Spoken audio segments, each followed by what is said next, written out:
What's up, you guys, and welcome back to another reading of Percy Jackson and the Olympians, The Lightning Thief. If you watched our Chapter 3 reading, you know what's going on right now. And if you didn't, long story short, we lost the chapters for 3 and 4. We lost the readings for chapters 3 and 4. So I'm rereading them by myself off of my Twitch stream. So that way I can, upload them and we can have the full book on YouTube chapter by chapter for you guys. So, without further ado, let's get back into it with Chapter 4, My Mother Teaches Me Bullfighting. We tore through the night along dark country roads. Wind slammed against the Camaro. Rain lashed the windshield. I didn't know how my mom could see anything, but she kept her foot on the gas. Every time there was a flash of lightning, I looked at Grover sitting next to me in the back seat, and I wondered if I'd gone insane, or if he was wearing some kind of shag carpet pants. But no. The smell was one I remembered from kindergarten field trips to the petting zoo. Linoleum, like from wool. The smell of a wet barnyard animal. All I could think to say was, "You and my mom know each other?" Grover's eyes flitted to the rearview mirror, though there were no cars behind us. "Not exactly," he said. "I mean, we've never met in person, but she knew I was watching you." "Watching me?" "Keeping tabs on you, making sure you were okay. But I wasn't faking being your friend," he added hastily. "I am your friend." What are you exactly?" "That doesn't matter right now." "It doesn't matter? From the waist down, my best friend is a donkey." Grover let out a sharp, throaty... It's the goat sound, alright? Blah. I'd heard him make that sound before, but I'd always assumed it was a nervous laugh. Now I realized it was more of an irritated bleat. "Goat!" he cried. "What?" "I'm a goat from the waist down." "You just said it didn't matter."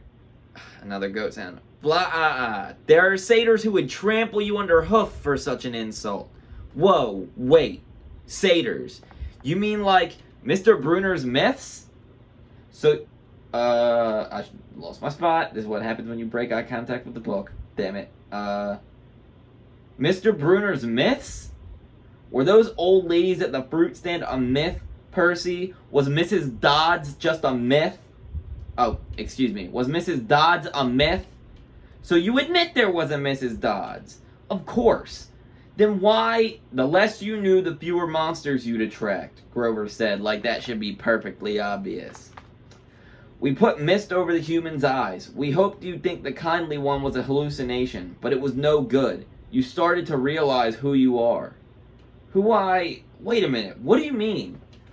The weird bellowing noise rose up again somewhere behind us, closer than before. Whatever was chasing us was still on our tail. "Percy," my mom said, "there's too much to explain and not enough time. We have to get you to safety." "Safety from what? Who's after me?" "Oh, nobody much," Grover said, obviously still miffed about the donkey comment. "Just the Lord of the Dead and a few of his bloodthirstiest minions." "Grover!" "Sorry, Mrs. Jackson. Could you drive faster, please?" I tried to wrap my mind around what was happening, but I couldn't do it. I knew this wasn't a dream. I had no imagination. I could never dream up something this weird. My mom made a hard left. We swerved onto a narrower road, racing past darkened farmhouses and wooded hills and pick-your-own-strawberries signs on white picket fences. "Where are we going?" I asked. "The summer camp I told you about." My mother's voice was tight. She was trying for my sake not to be scared. "The place your father wanted you to go. The place you didn't want me to go." "Please, dear," my mother begged. "This is hard enough. Try to understand. You're in danger because some old ladies cut yarn." "Those weren't old ladies," Grover said. "Those were the fates. Do you know what it means? The fact they appeared in front of you? They only do that when when someone's about to die." "Whoa. You said you." "No, I didn't. I said someone." "You meant you, as in me." "I meant you like someone, not you. "Boys," my mom said. She pulled the wheel hard to the right. and I got a glimpse of a figure she'd swerved to avoid. A dark, fluttering shape now lost behind us in the storm. "What was that?" I asked. "We're almost there," my mother said, ignoring my question. "Another mile. Please, please, please."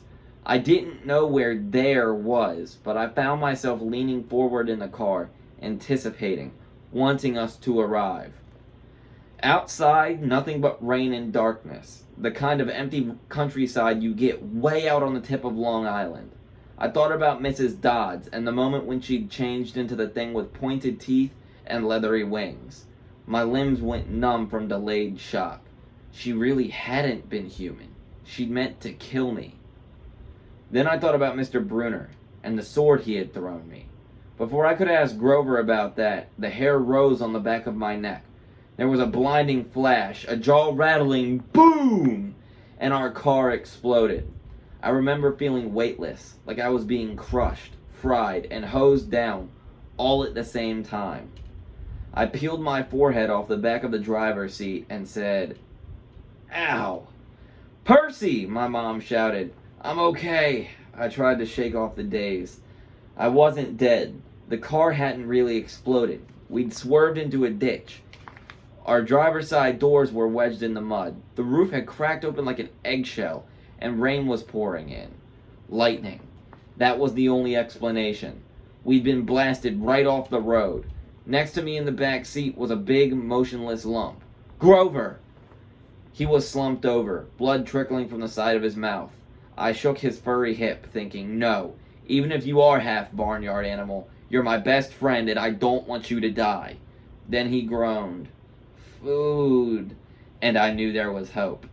"Percy," my mother said, "we have to..." Her voice faltered. I looked back. In a flash of lightning through the mud-spattered rear windshield, I saw a figure lumbering toward us on the shoulder of the road.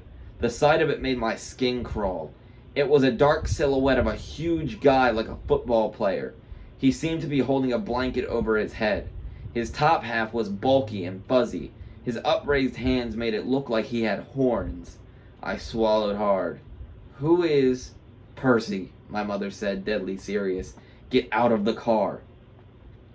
My mother threw herself against the driver's side door. It was jammed shut in the mud. I tried mine. Stuck too. I looked up desperately at the hole in the roof. It might have been an exit, but the edges were sizzling and smoking. "Climb out the passenger side," my mother told me. "Percy, you have to run. Do you see that big tree?" "What?" Another flash of lightning, and through the smoking hole of the roof I saw the tree she meant. A huge, White House Christmas tree-sized pine at the crest of the nearest hill. "That's the property line," my mom said.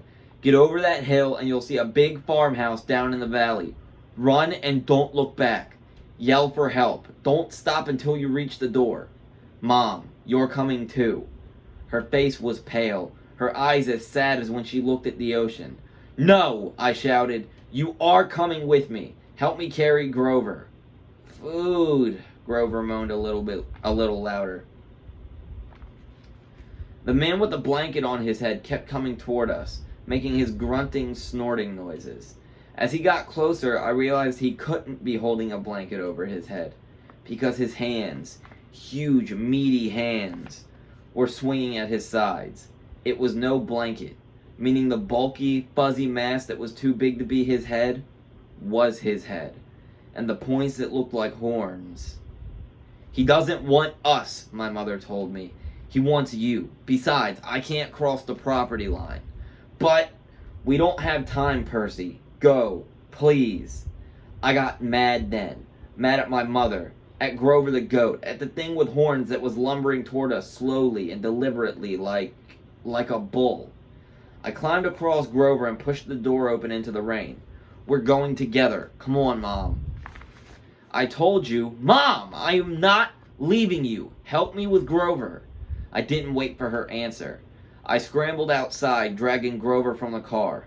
He was surprisingly light, but I couldn't have carried him very far if my mom hadn't come to my aid.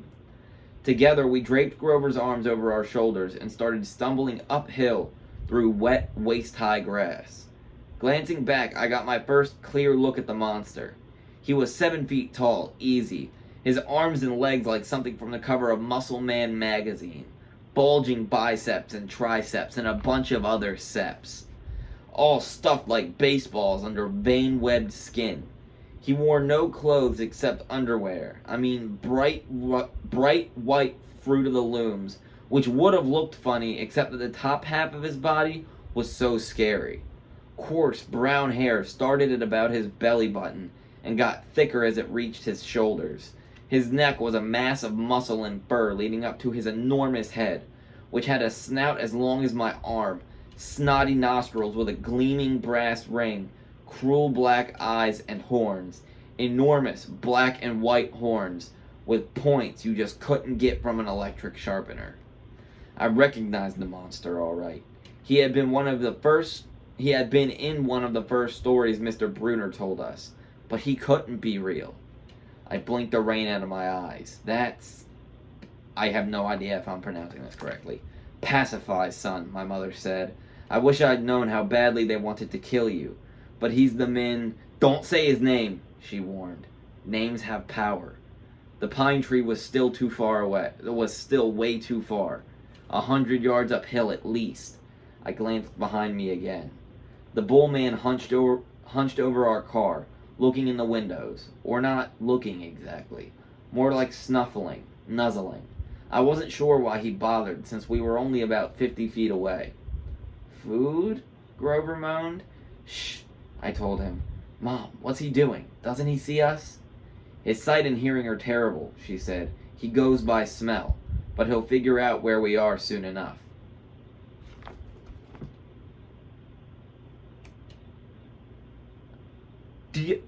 His sight and hearing are terrible. He goes by smell.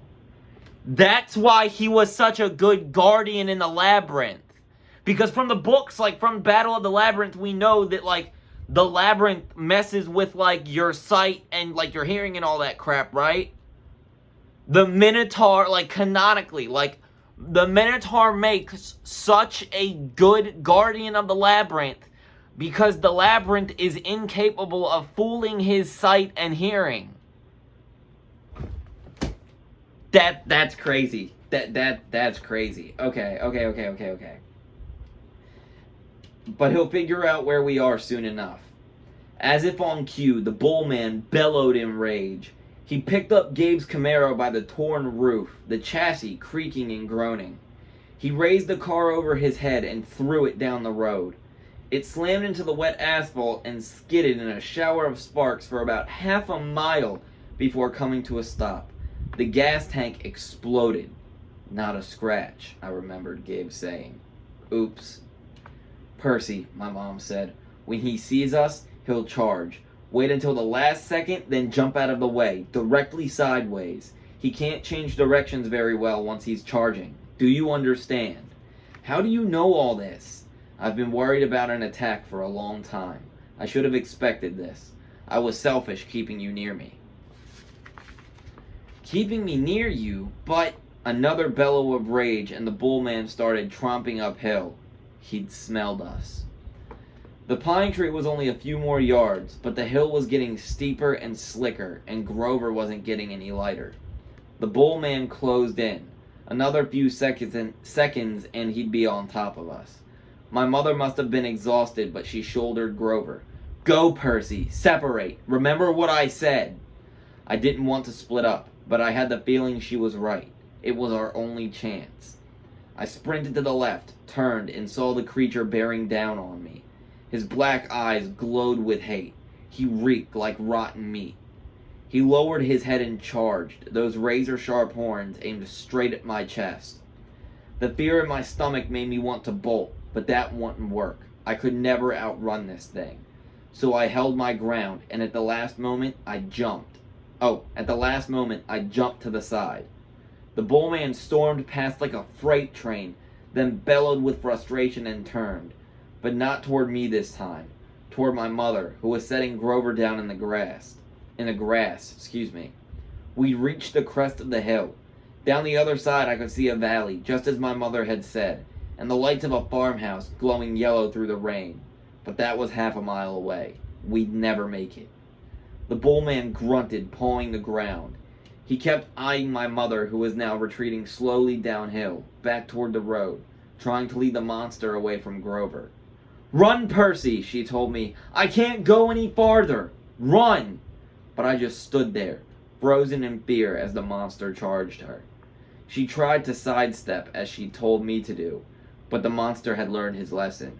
His hand shot out and grabbed her by the neck as she tried to get away. He lifted her as she struggled, kicking and pummeling the air. "Mom!" She caught my eyes, managed to choke out one last word. "Go!" Then with an angry roar, the monster closed his fists around my mother's neck, and she dissolved before my eyes, melting into light. A shimmering golden form, as if she were a holographic projection. A blinding flash, and she was simply gone. "No!" Anger replaced my fear. Newfound strength burned in my limbs, the same rush of energy I'd gotten when Mrs. Dodds grew talons. The bullman bore down on Grover, who lay helpless in the grass. The monster hunched over, snuffling my best friend as if he were about to lift Grover up and make him dissolve too. I couldn't allow that. I stripped off my red rain jacket. "Hey!" I screamed, waving the jacket, running to one side of the monster. "Hey, stupid! Ground beef!" "Roar!" The monster turned toward me, shaking his meaty fists. I had an idea. A stupid idea, but better than no idea at all. I put my back to the big pine tree and waved my red jacket in front of the bullman, thinking I'd jump out of the way at the last moment. But it didn't happen like that. The bullman charged too fast, his arms out to grab me whichever way I tried to dodge. Time slowed down. My legs tensed. I couldn't jump sideways, so I leapt straight up, kicking off from the creature's head, using it as a springboard, turning in midair and landing on his neck. How did I do that? I didn't have time to figure it out. A millisecond later, the monster's head slammed into the tree, and the impact nearly knocked my teeth out. The bullman staggered around trying to shake me. I locked my arms around his horns to keep from being thrown. Thunder and lightning were still going strong. The rain was in my eyes. The smell of rotten meat burned my nostrils. The monster shook himself around and bucked like a rodeo bull. He should have just backed up into the tree and smashed me flat, but I was starting to realize that this thing had only one gear: forward. Meanwhile, Grover started groaning in the grass. I wanted to yell at him to shut up, but the way I was getting tossed around, if I opened my mouth, I'd bite my own tongue off. "Food," Grover moaned. The bullman wheeled toward him, pawed the ground again, and got ready to charge. I thought about how he had squeezed the life out of my mother, made her disappear in a flash of light, and rage filled me like high-octane fuel. I got both hands around one horn, and I pulled backward with all my might. The monster tensed, gave a surprised grunt, then snap! The bullman screamed and flung me through the air. I landed flat on my back in the grass. My head smacked against a rock. When I sat up, my vision was blurry, but I had a horn in my hands, a ragged bone weapon the size of a knife. The monster charged. Without thinking, I rolled to one side and came up kneeling. As the monster barreled past, I drove the broken horn straight into his side, right up under his furry rib cage. The bullman roared in agony. He flailed, clawing at his chest, then began to disintegrate. Not like my mother in a flash of golden light, but like crumbling sand, blown away in chunks by the wind, the same way Mrs. Dodds had burst apart. The monster was gone. The rain had stopped. The storm still rumbled, but only in the distance. I smelled like livestock, and my knees were shaking. My head felt like it was splitting open. I was weak and scared and trembling with grief. I'd just seen my mother vanish. I wanted to lie down and cry, but there was Grover, needing my help. So I managed to haul him up and stagger down into the valley, toward the lights of the farmhouse.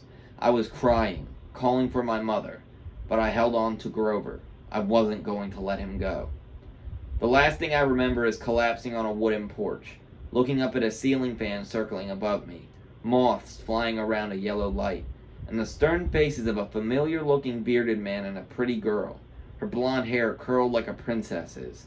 They both looked down at me, and the girl said, "He's the one. He must be." "Silence, Annabeth," the man said. He's still conscious, excuse me. Bring him inside." End of chapter 4.